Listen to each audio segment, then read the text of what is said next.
olvidar, decía el inicio de este momento en el cual vamos a hablar del 40º aniversario de la Guerra de Malvinas, hace 40 años atrás. Estábamos todavía muchos sorprendidos de lo que acababa de pasar hace pocas horas, el día anterior, el 2 de abril, el día del desembarco, del inicio de la Guerra de Malvinas, donde muchos tenemos todavía un recuerdo, ¿no? Presente, aunque éramos muy chicos.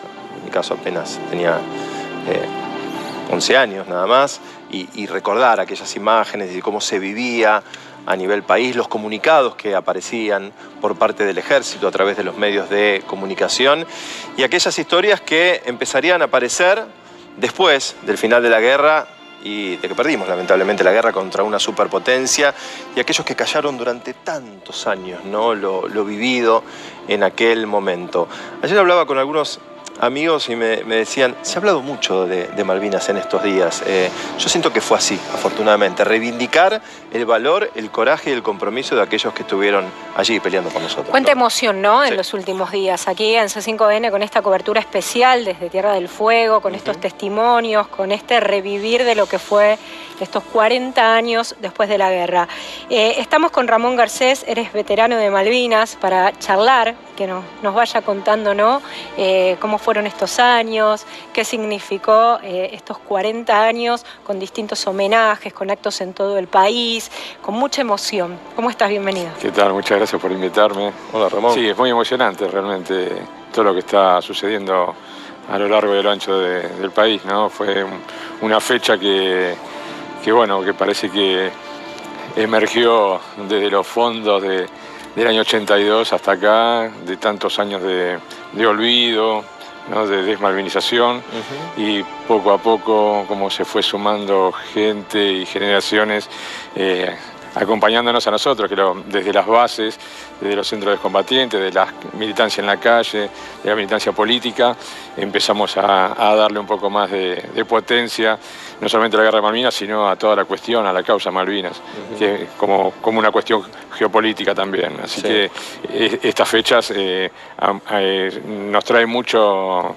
movimiento mucha interno. Movilización. Claro, a ver, digo, en primera persona, ¿qué sentiste con todo lo que se vivió en todo el país? Que fue intenso, con tantos homenajes, con estos recorridos, con testimonios de excombatientes. Sí, estoy muy feliz porque empiezan a escucharse nuevas voces que estuvieron ocultas tantos años, ¿no? Estamos hablando de 40 años. Algunos siempre tuvieron pantalla para poder decirlo y libros y medios para poder publicar esos libros y muchos relatos oficiales, ¿no? que vienen de aquella época también, que estaban escritos por un pequeño grupo de militares que decían esto es así y esto se va a estudiar, pero llegó un momento que fue más fuerte de lo que uno iba sintiendo y de a poquito empezamos a dar testimonio y bueno, en muchos casos difieren con los relatos oficiales de la dictadura.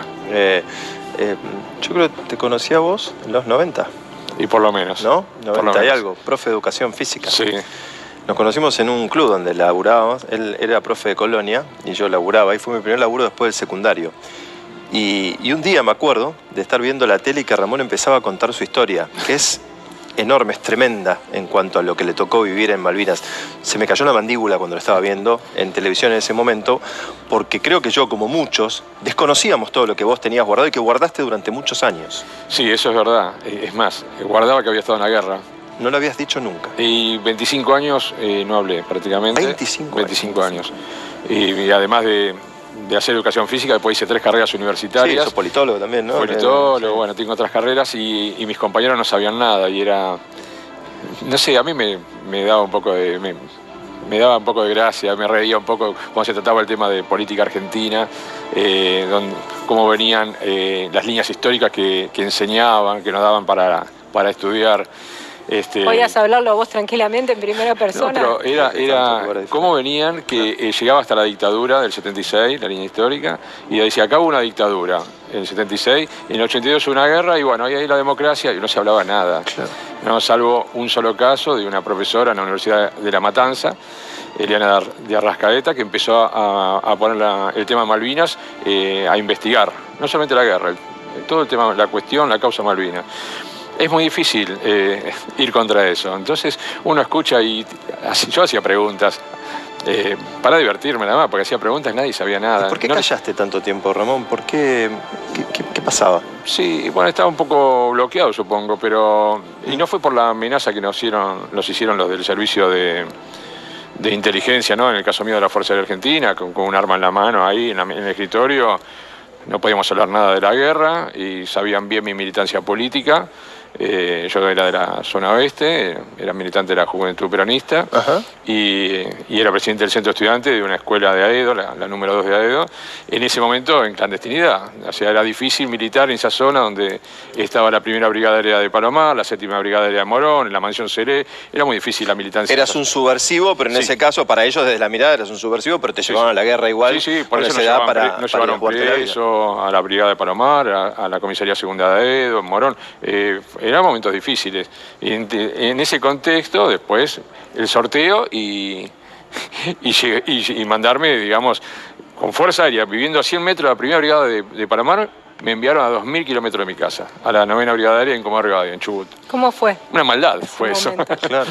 Eso fue una maldad. Claro, porque, una venganza por tu compromiso, sí, ¿no? Por tu idea, por tu militancia. Y cuando me hacen firmar un papel y no me lo dejaron leer, diciendo que yo no podía hablar nada que había pasado en Malvinas, y me dijeron todo lo que sabían, dónde vivía mi mamá. Una amenaza directa. Sí. Entonces digo, bueno, mi mamá estaba muy asustada, no quería que hable con ningún medio, no quería que hable, en ese momento había medios de Estados Unidos, querían hablar conmigo porque, bueno, había tenido alguna participación, algunas cositas especiales durante la guerra y querían tener un testimonio. Y no lo... ¿Cómo fue, Ramón, tu llegada a Malvinas? Y a Malvinas llegamos unos jóvenes de 18 años con unos cañones antiaéreos, un grupo muy chico y en un avión Hércules. Llegamos a Puerto Rivero, que después se denominó Puerto Argentino, y ahí estuvimos 6 días trabajando en la pista para ampliar la pista de aterrizaje, y después ahí nos mandaron a 90 kilómetros al sur, que es la zona de Darwin y Goose Green, donde está el cementerio, muy cerca donde está el cementerio. Así que ahí fue nuestra participación, que fue una de las batallas, ¿no?, más sangrientas de la guerra. ¿Vos eras artillero? Yo era un soldado conscripto artillero, sí. ¿Y tu misión era derribar aviones? Claro. Tenía que ver con eso, con un fuego antiaéreo en ese caso. Fuego antiaéreo, después que había tenido una instrucción de 2 clases en un pizarrón.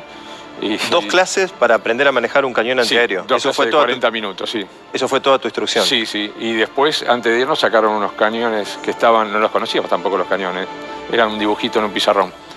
Y después sacaron de un galpón unos cañones, los vimos y ahí nos mandaron a la guerra. Así que, y los jefes, cada cañón llevaba un suboficial como jefe y 2 soldados como asistentes. Los suboficiales, la mayoría, eran todos de la banda de música de la brigada de la 9ª brigada aérea. O sea, nadie sabía nada. Y un oficial joven que estaba a cargo era recién graduado. Era alférez. Tampoco sabía nada. O sea, esa era la preparación que tuvimos para ir a una guerra, así que un poco... Y fue instintivo tu accionar, porque además vos derribaste un avión, sí. No sé si uno o varios, pero uno seguro sé que derribaste, sí, en la guerra. Sí, el grupo de artillería derribamos 4 aviones, según lo que dice la fuente Harrier oficial de... Sí, Harrier y Harrier, sí. Y según lo que dice la fuente oficial ahí de la Fuerza Aérea, de los cuales uno lo derribé yo, que justo lo tenía en la mira, que dio la casualidad, ¿no?, que era el mejor piloto británico. Entonces ahí fue un revuelo. Pero yo no lo sabía eso, el comandante Bob Evenson. Así que estuve con eso, que había derribado un avión, bueno, la muerte del piloto, pero después me enteré, a los 30 años después, que el piloto estaba vivo. Entonces, bueno... ¿Sentiste alivio? Sí, muchísimo. Sí, una periodista escocesa me quería juntar con el piloto británico. Me dije que no era el momento, yo recién empezaba a hablar de Malvinas, era difícil para mí, tenía que empezar a recordar. ¿Por qué crees que te llevó tanto empezar a expresarlo? Vos decías, escuchaba profesoras que hablaban de política y me reía. Sí, bueno, pues yo lo veía que estaba todo cooptado por la milicia, los militares y todos los que... Porque la democracia... es lo que yo puedo observar, ¿no? La democracia lo que hizo fue dejar ese espacio en blanco. La desmalvinización fue total. Pero ¿qué pasaba? Un veterano de guerra no lo comprendía nadie, ni la familia, ni los amigos.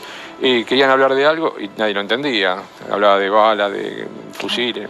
Entonces los únicos que lo podían comprender eran otros que estuvieron en la guerra o los militares, que saben de armas.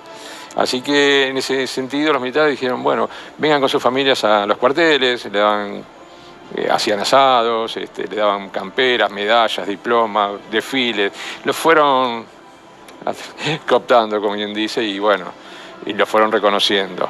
Y la democracia dejó ese espacio, entonces ahora hay una gran disputa ideológica en ese sentido, porque bueno, hay sectores que son muy beligerantes y lo que quieren es volver a Malvinas tirando tiros, quieren que vuelva, bueno, la dictadura, no quieren la democracia. Hay muchos sectores que son así, otros no. Pero hay muchos sectores que están ahí muy fuertes, con mucho odio.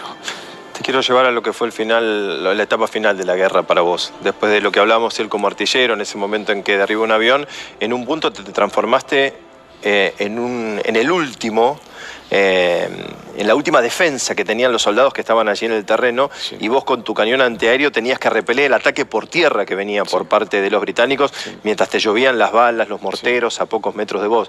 Tuviste que escapar. Contalo, porque uno tratar de vivenciar lo que a vos te pasaba con tan corta edad, esquivando las balas. Había cumplido 19 años ahí el 13 de mayo, justito ahí. ¿Lo cumpliste en la... Ahí lo cumplí. Sí, fue muy difícil porque ya había muchos grupos de combatientes argentinos que venían replegándose sin nada y nadie entendía qué pasaba, y era porque venían las tropas británicas, estaban muy cerca, y entonces ahí dicen que hubo muchos muertos por la espalda porque se querían escapar, porque no tenían más chance. Entonces cuando preguntamos desde los cañones qué pasaba, que si eran argentinos, dijeron que sí, entonces apuntamos los cañones hacia los paracaidistas británicos y empezamos a dispararles para cubrir el repliegue, claro, ¿no? Y, sí. Bueno, un desastre porque hay muchos que todavía, compañeros que no pueden dormir, ¿no? Que tienen un problema terrible, porque hay que imaginarse que uno está con un cañón enorme, con dos tubos que tiran 1000 tiros por minuto, tiene una mira telescópica y les ve la cara prácticamente cerca, y ahí disparar, y es horrible eso. Eso, bueno, deja su huella, ¿no? En el cuerpo y la mente. Sin duda. Gracias, Ramón. Sí, bueno, disculpe que sea tan rápido, pero bueno, todo esto... los tiempos televisivos hacen que claro, sea un poco son así, pero bueno, más de 1000 suicidados es un número, así que bueno. Gracias por estar. No, muchas gracias a usted por invitarme. Gracias, Ramón, por haber venido. Gracias, Pablo.